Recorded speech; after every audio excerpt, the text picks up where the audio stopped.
All right, if you own an old Singer, an old Kenmore, an industrial machine, any machine that is a screw-on rather than a snap-on, what I mean by that is this foot screws on and off, then we've given you shanks so that you can place this foot, our stitch in the ditch foot, on your machine.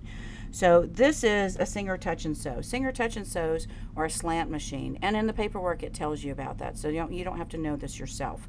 When I look at this versus this one, this came from a Singer Featherweight. You can see there's an angle here.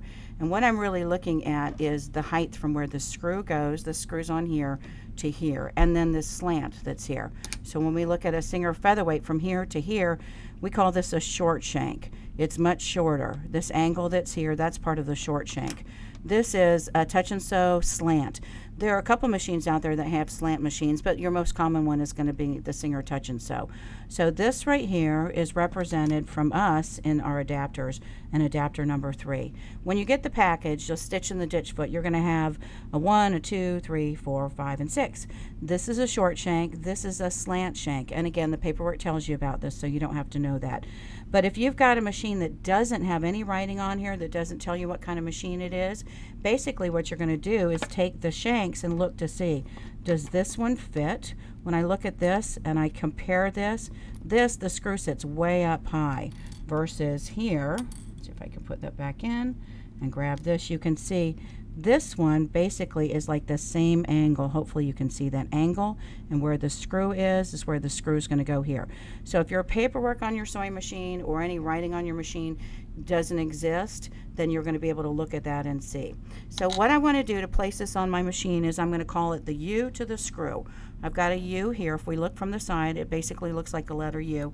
I'm going to place that where the screw is. So I'm going to bring this up, and let me unscrew that a little bit more. And when I get this, I want to bring it all the way up. I'm going to push it up, and then what I want to do is push it over.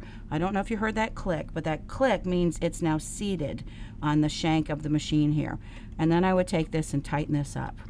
When I've got that nice and tight, not so tight that it's going to break the acrylic, but nice and tight where it's going to stay on there as this machine is sewing, because this is going to be going up and down where your needle is.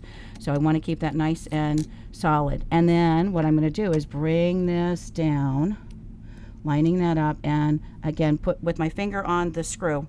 I'm going to lock that in. If I have it lined up right, we're going to hear it snap on. Let's see if it didn't snap on. There, it's on. This one didn't snap. We didn't hear a lot of snap, but you'll feel it lock in place.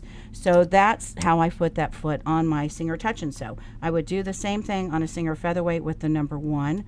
This is basically the same as what we see here. If I had a Kenmore, an old Kenmore, the number 5, I don't know if you can see there's a number 5.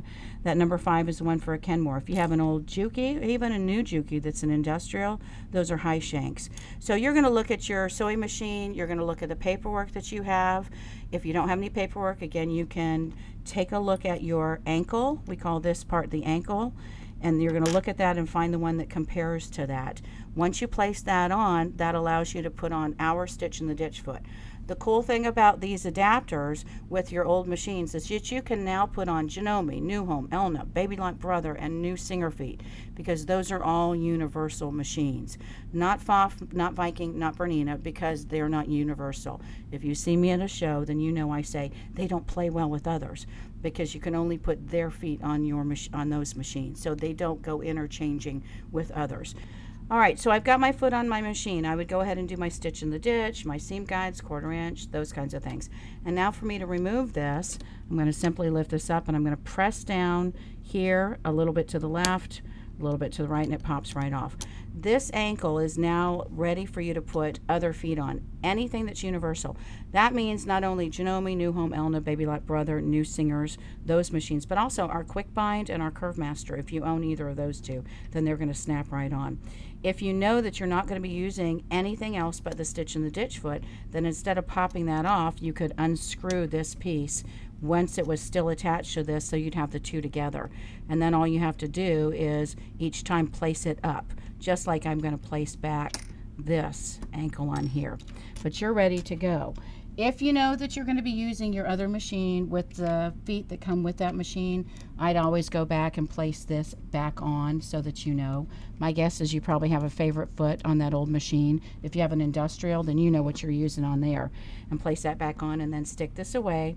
Again, you can place this so that it stays with it. Totally up to you, just depending on whether you're going to use this with any other foot. But now you're ready to take advantage of using these old machines with new feet. Gives you lots of options, so you can really take advantage of the money that you put into this old machine. And those are metal, and they're going to go to town and have a great time with them.